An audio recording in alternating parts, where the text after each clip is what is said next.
I'm sorry, dude. Sometimes I don't pay good enough attention. Also,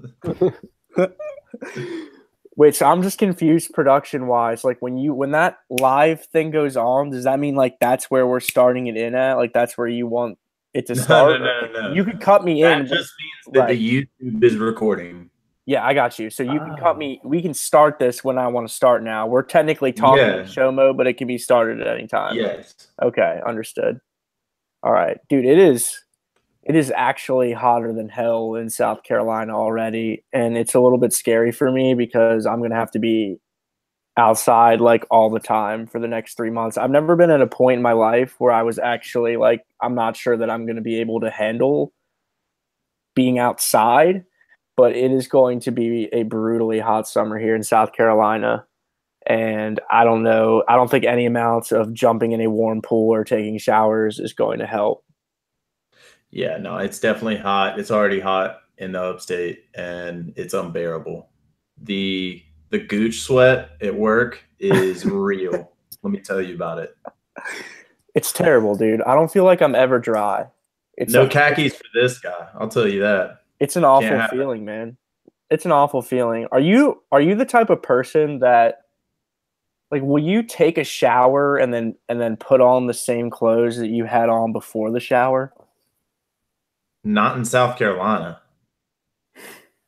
Like the reason I'm showering is because I sweat through those clothes. Dude, I feel the same way, but I had an argument today with someone at school about it, man. Like I think that is disgusting, dude. I don't think that I've ever done that. It depends, man. Personally, I'm a sweaty guy.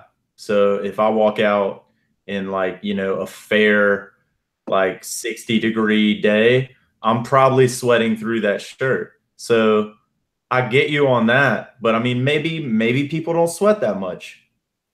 Do you have any like go-to tips in terms of clothing to wear or ways to stay cool in the summertime? Because I'm fucking dying Oh, dude, already. I have nothing to stay cool. All I have is to cover up sweat. Don't wear gray Alec, are unless you you're the type James of Harrison. person? Are you the type of person that will take a shower and then put the same clothes on? Uh, I mean, so the nice part about being in Connecticut, we've had one day above 80 so far this entire year. So I'm not always in those situations, but I think no. Probably, I mean, if I'm taking the shower to actually take a shower, there are times where I will just take a shower just to like wake myself up, like right after work or something. And I might put the same shirt back on, but no, I'm going to say no on the bias. Well, it is hotter than hell here in Myrtle Beach, South Carolina. Will Mosley coming to you from somewhere in the upstate. Where's that specifically now, Will? Spartanburg. Spartanburg, one of the best, worst cities that there is.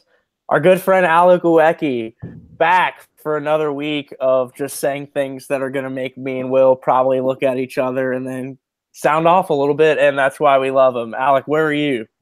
I'm up here in beautiful New Haven, Connecticut.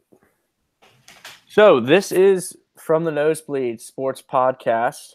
My name is Andrew Levin, and we're going to have a little short show today. We did do a podcast Monday. Was it Monday, boys? Yep. Yeah, it was Monday, but still much sports topics to talk about. We're going to hit on a couple of them. We also have a big show announcement to come later on, probably in the second segment. And so without further ado, I guess I would ask you, Will Mosley, what did you find interesting post Monday? Post Monday, the Rockets are not dead. I disagree. They're not dead yet, man. They got 2 more games in them. And everyone said they had 2 more before game 4. No one gave them a shot after game 3. And they came out and showed that they could mess around and be a Draymond like ejection away from winning this conference finals. I mean,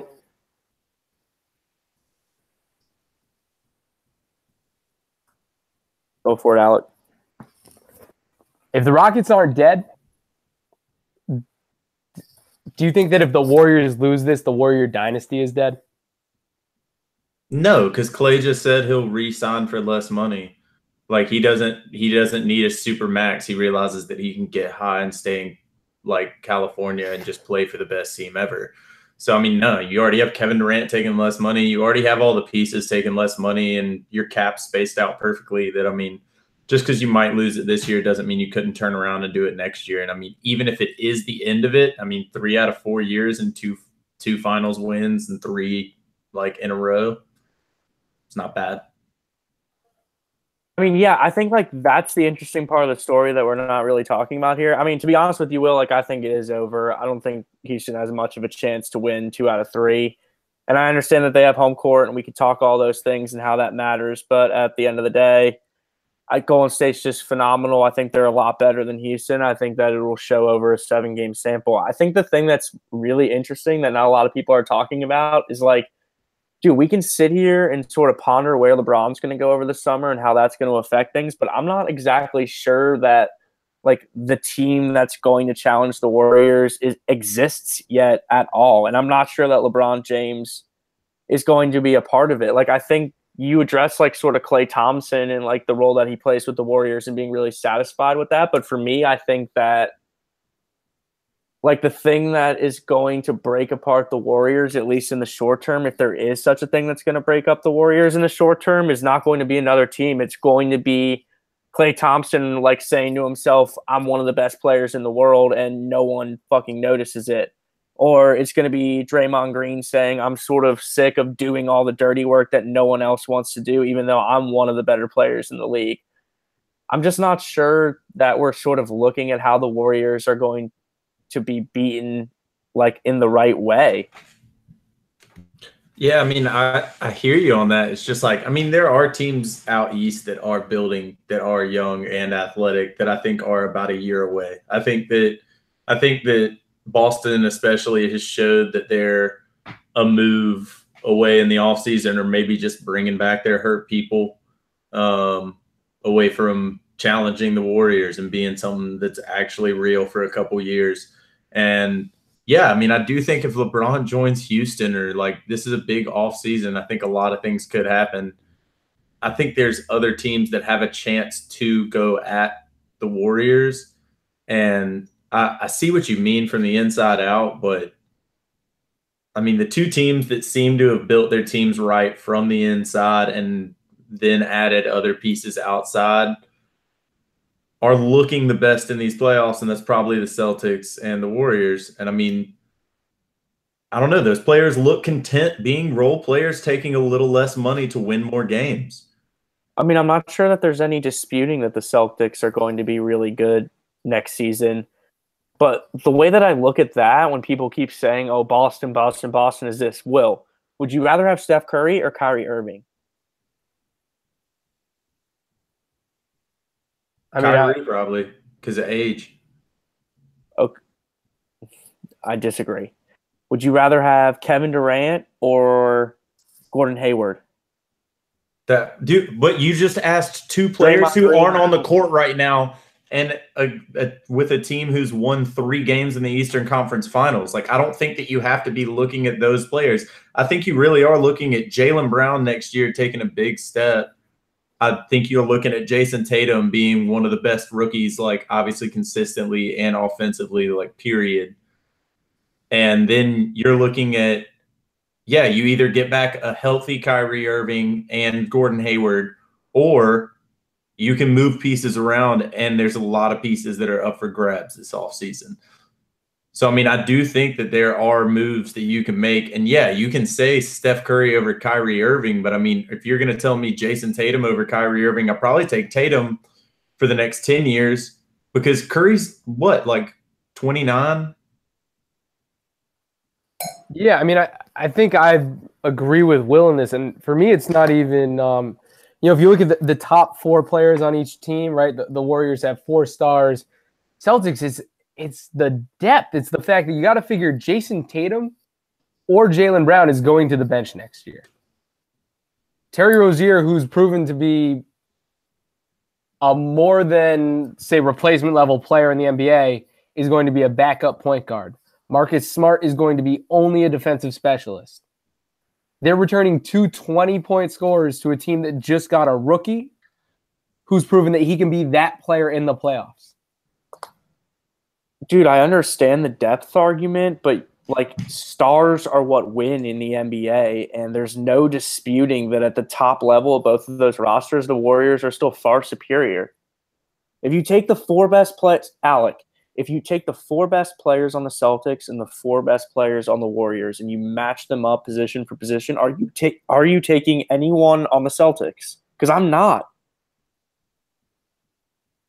I think that And there's a point. I think that there's a point where I would take whoever you're playing at the 2 over Klay Thompson in a player in a vacuum, because I think Klay Thompson is to a large extent a product of the other stars around him. Draymond can pass the ball, and I understand like the fact that I think that 4 is a good way to look at it, but if you look at how the Warriors are going to lose games, it's going to be the fact that they don't have 8 players and the Celtics have 8 players. See, I don't like your man. Yet again, you keep making these arguments that agree with my arguments that your reasoning makes me want to disagree with myself. Because the idea that Klay Thompson is just a product of that environment, when just like, dude, if you grew up and your entire life you were in the NBA and you have all of those physical skills, he has the length, he has the ability, he obviously has the shooting strength. He's probably the hottest shooting, like when they're all hot, he's probably the hottest of everyone on the Warriors. Like he's the one who can put 37 in a quarter in the bucket. Like, I say what you want about Durant. He's more consistent. He's smoother on it. Like he makes more for himself. He has a lot more like skills. Steph Curry unlocks more maybe. But dude, Klay Thompson with that ability, like he's going to be great anywhere if he decides to go somewhere else. And that's the point that I'm making. Like the point that I'm trying to make is that I don't think the team that's going to beat the Warriors exists. The Warriors are going to beat themselves. And I think one of the ways that happens is Klay Thompson realizing that he can go out and get 37 and a quarter, and Alec is still out here saying that he's a product of a system when he is statistically the year that Steph Curry won his first MVP, Klay Thompson was the second best shooter in the history of the league. The only reason he's not the best is because he happens to be on the same team as the best shooter in the history of the league. Exactly, though. And I think that's something that's just super clear to me. I think, Will, one thing I'll say is you said earlier in this show that you would take Jason Tatum over Steph Curry, but you wouldn't take Jason Tatum over Klay Thompson? No, Klay's like 27. He's got 2 years on him, and that matters in his 10-year argument. And Jason Tatum's 19.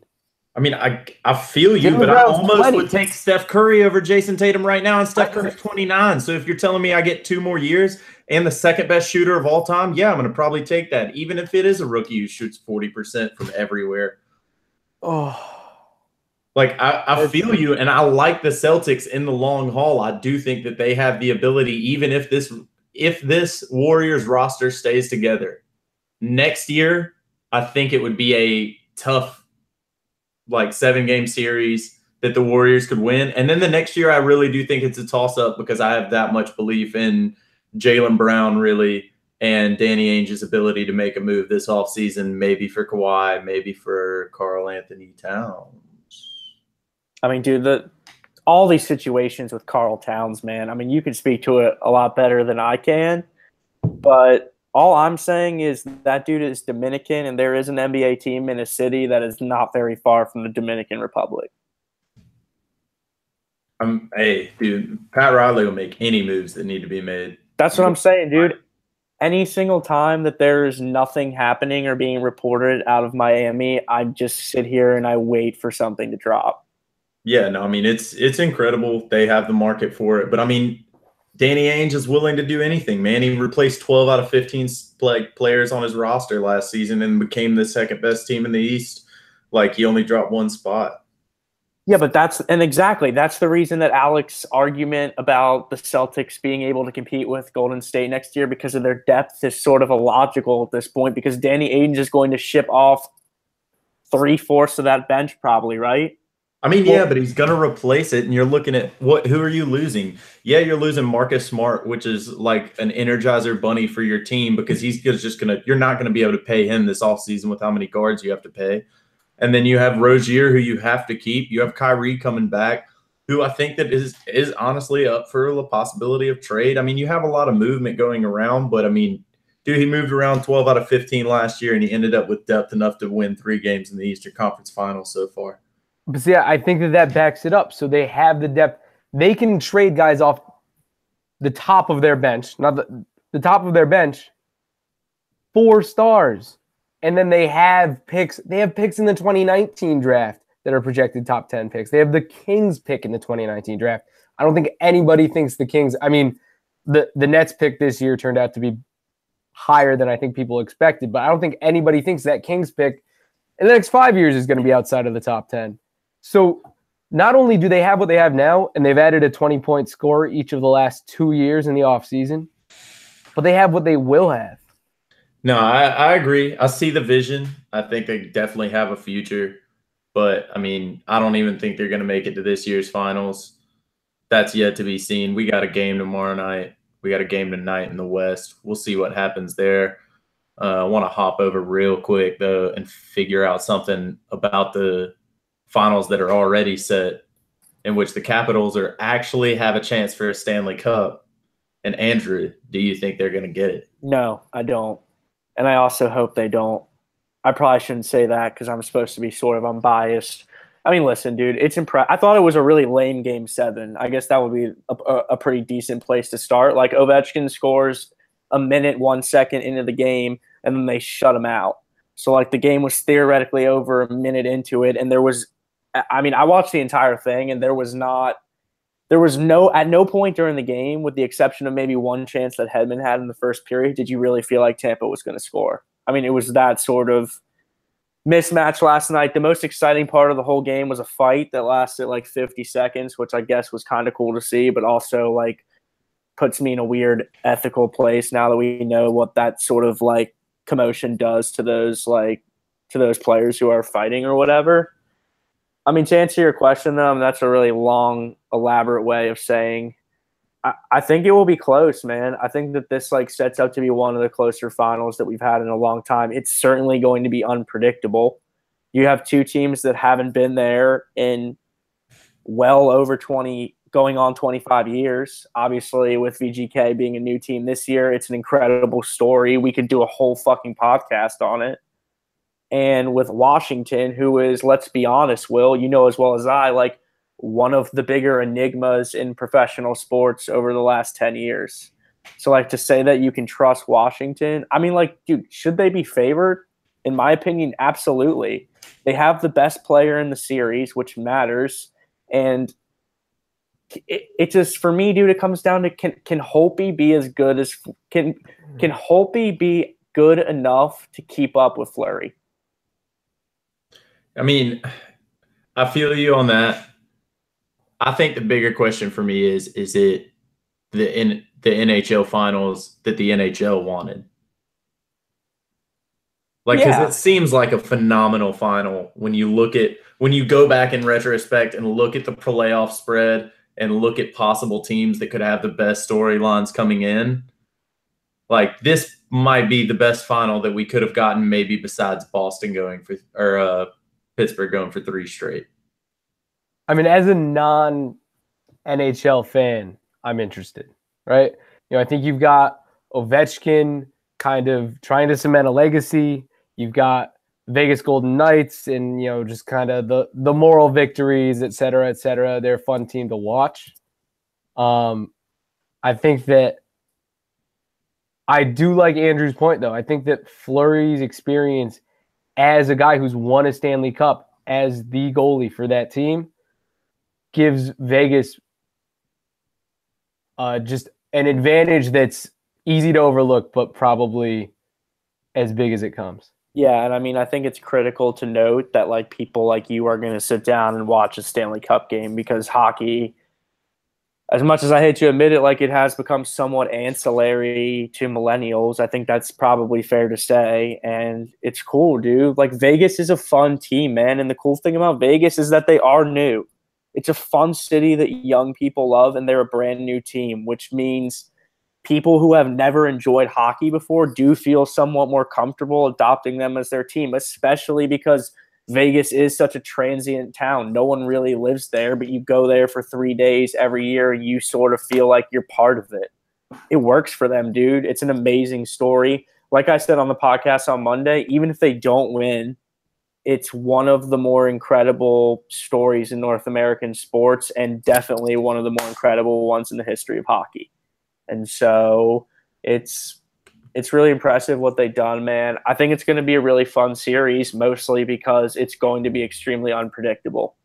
I don't think either of these teams know what to expect, and I think for the viewer, that's going to create the illusion that anyone can win because anyone can win. And I shouldn't have said illusion because anyone can win. Yeah, I think it's going to be really awesome to have all those people viewing in for obviously the biggest game in the year, or the biggest like 7 games of the year, to seal the Stanley Cup. And it's like you said, such two random teams that if you showed me a technical like 2-1 win like in regulation, I would be so bored. But I think we're going to get a lot of 5-1 games where you're just going to see Vegas just dominate on home ice and then not know what to do when they have to go on the road, and vice versa for the Capitals. And yeah, I mean, I think for a series for like average people to be viewing, this is one of the most fun series, like you're saying, because it's going to be so random. Yeah, I mean 100%, man. I will say this, like I'm not a betting man anymore, but I don't know if you saw that they're going to set the over under for game one probably at 5 and not 5.5. And I would play that over like pretty much every time in a game one where you have two teams that are going to make mistakes because no one's really been there before. I really like the over in game one. Question, where is game one? That's a really good question, and hopefully someone can look that up. I really should know that. And the reason that it's a little bit confusing is just because, yeah, you don't have really 2-1 seeds playing. Best guess would be Washington. Alex seems to be looking it up now, though. Game one at Golden Knights. Oh, okay. Well, there you go. So Vegas has got home ice. Probably even better for them, dude. I mean, dude, I'd like to see them do it. I'd like to see them sort of cap off the story. I think it's pretty incredible. And I think it's interesting because it sort of points to the fact that teams can sort of advance quickly in the NHL. I know they're a brand new team. Like you have Alec already saying that there's no chance that the Kings are going to like place above 10th to last in the league next year. And I think we all agree with that. And so it's just an awesome story, man. We talked about it Monday. It speaks to the power of the league, and I think that it speaks to the depth of the league, and I think it's going to be a very fun series. Yeah, it'll definitely be interesting. We'll see how everything finishes out. Obviously, I personally, a sixth of my heart has turned over a new leaf on this whole Alex Ovechkin story. And now that he's made it this far, a sixth of my heart is like, maybe I want him to get it. And then 5/6 of my heart is still on the train of, I hope he never gets it. And I'm mad DiCaprio ever got an Oscar. Really? You are someone who you're mad about that? You didn't think Revenant was all that good? I mean, we can get into this on another day. I'm just a spiteful person, and No, I like to see terrible streaks like that continue. Like Chris Paul never making it to a conference final, Ovi never making it to a conference final. Like I love things like that because they're so odd and don't make sense when you look back at history. Like we're gonna look back and be like, Steve Nash got 2 MVPs, and that's not gonna make sense to anybody, and I love it. Will Mosley is going to give his Revenant take next on From the Nosebleeds podcast. Come right back. All right. Why don't you like the Rev? Okay, we'll get into it, dude. Dude, I thought that was a good movie. All right, no. I'm gonna give a real take on the side before we I get know how into you it. feel about it, dude. I Yeah. know how you feel about the bear, and you're wrong. So let's just not even. No. That was a hot take from college.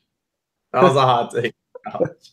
The bear was better than DiCaprio, but I mean, I don't know if I was wrong on that yet, but no, for real, I think it was a really phenomenal movie. I just think that it's weird when you look back at his resume and you're gonna be like, that's the one that he got an Oscar for. It's like, fucking really, dude?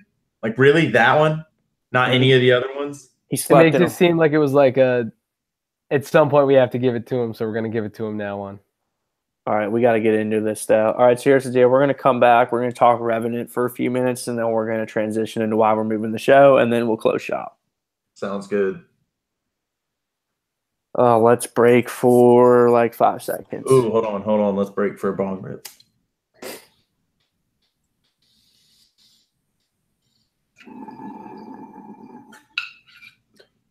Oh, dude, I got a new bong. Where'd you get it? There's a new head shop in Spartanburg. That's cool that there's a head shop. There's not like a new one. I mean, it's like 2 or 3 years old now, but yeah, it's like right up on Asheville Highway. All right, we'll bring it back in 10.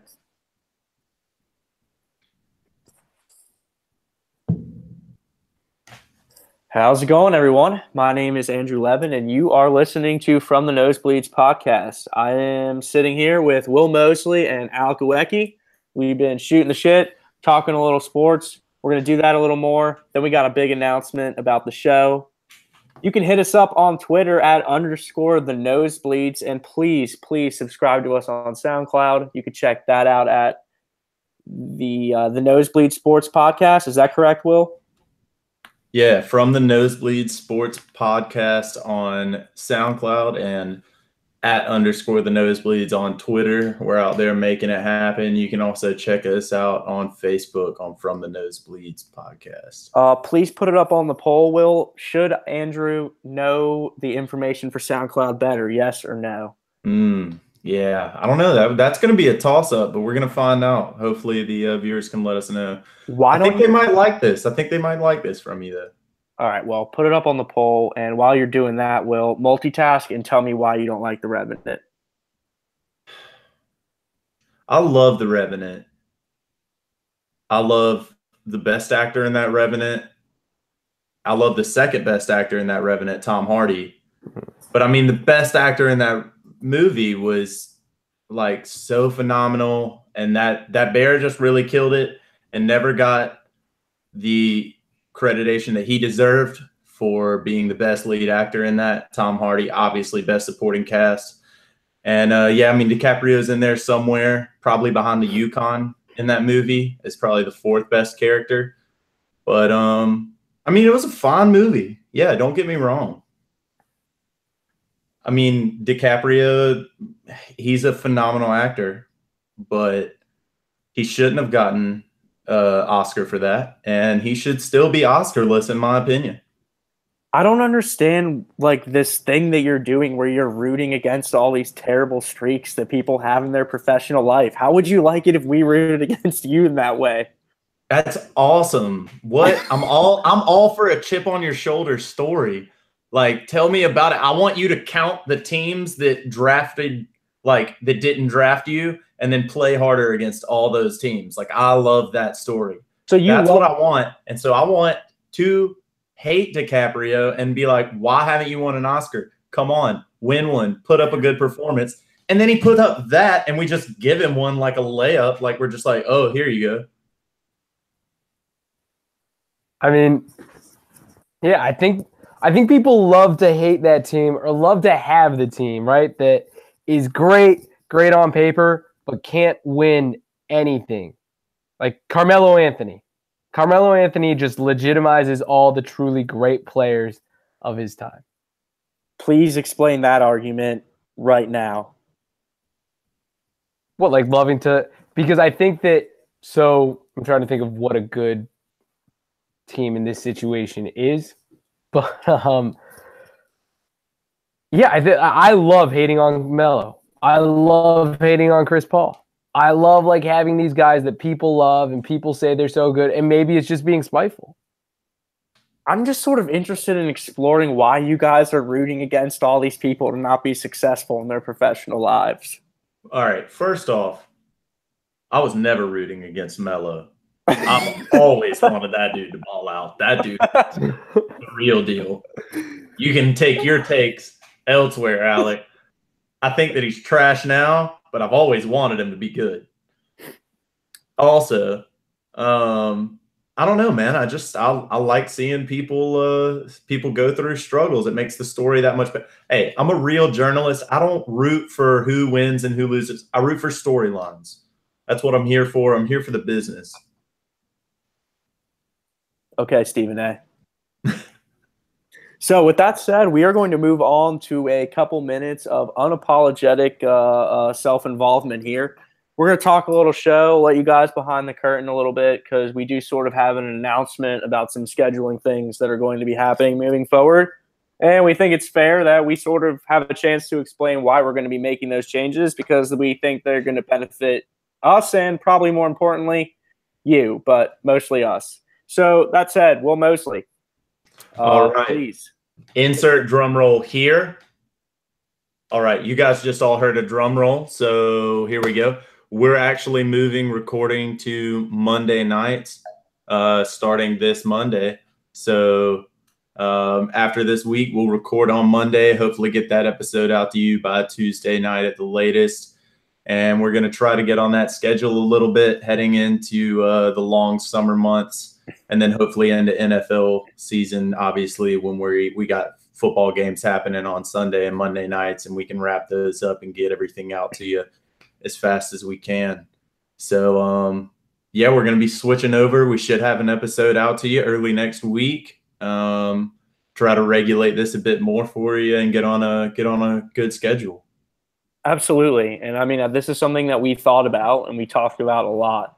And also something that's probably been in the works for a few months now. I think Will would probably agree with that. Like, we just felt like there were times during the football season where we were sort of limiting ourselves by recording on Thursdays.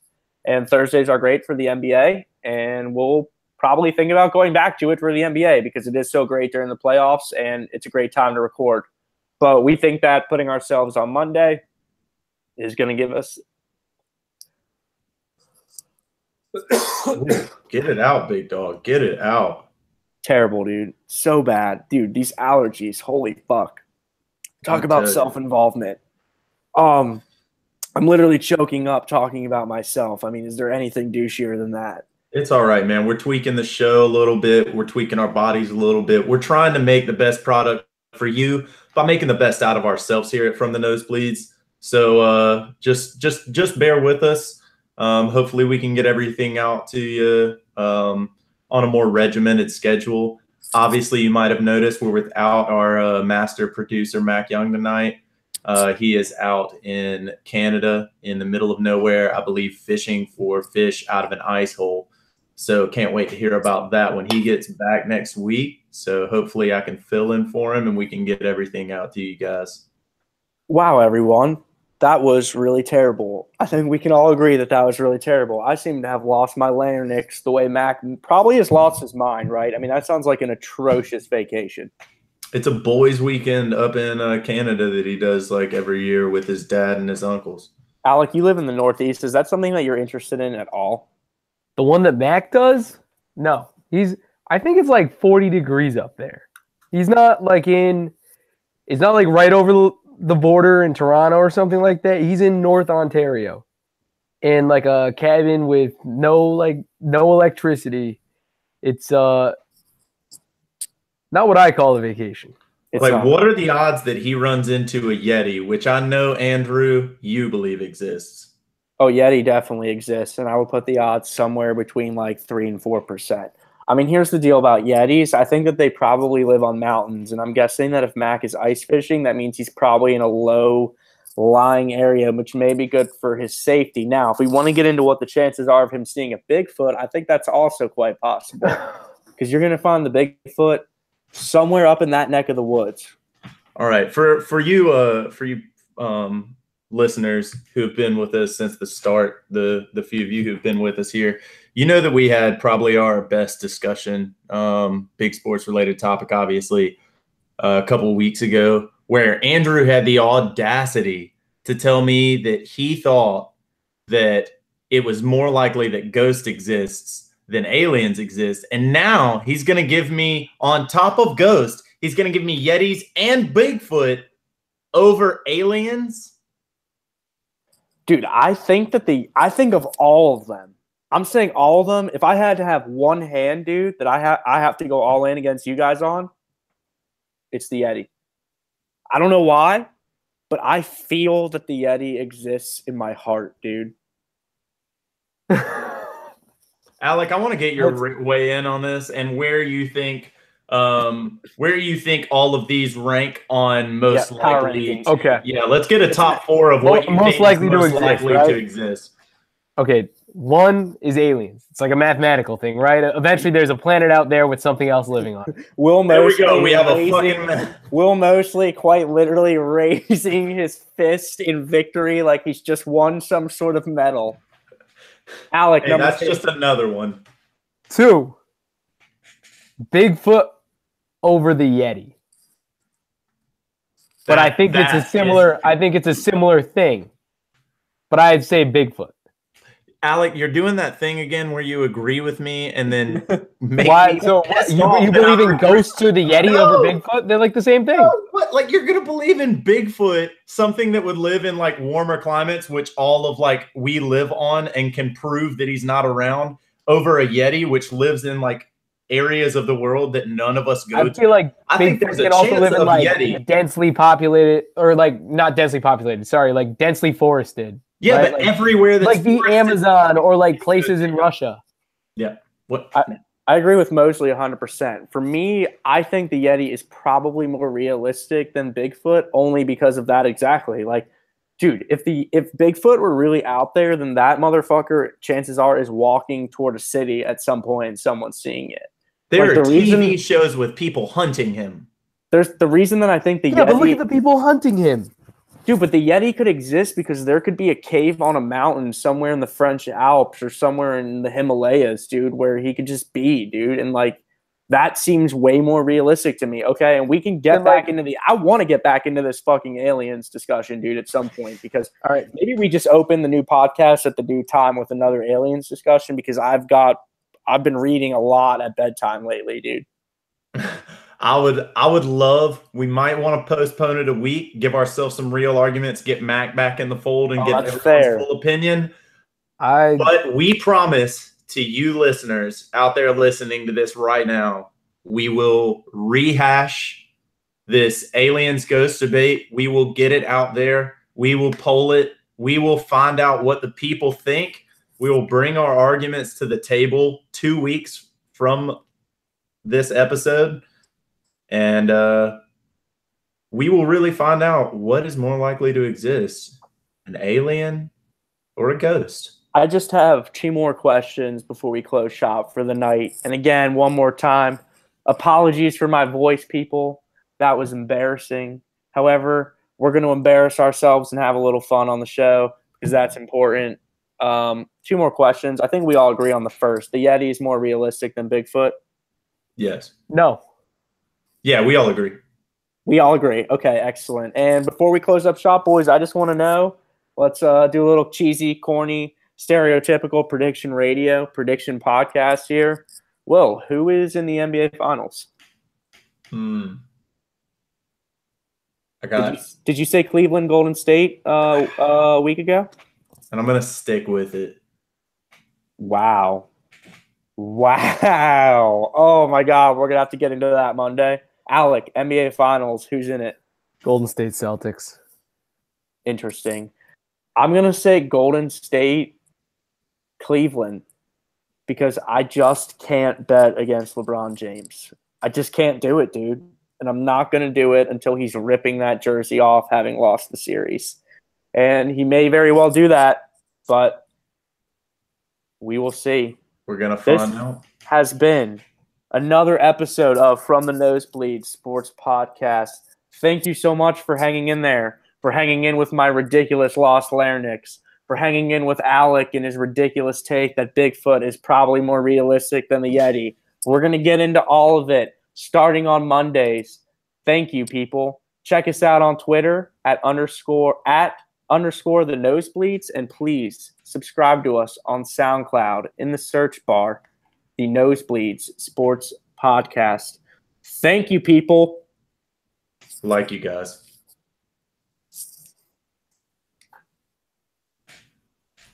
I'm really sorry about my voice, guys. That was probably irresponsible of me because I sort of felt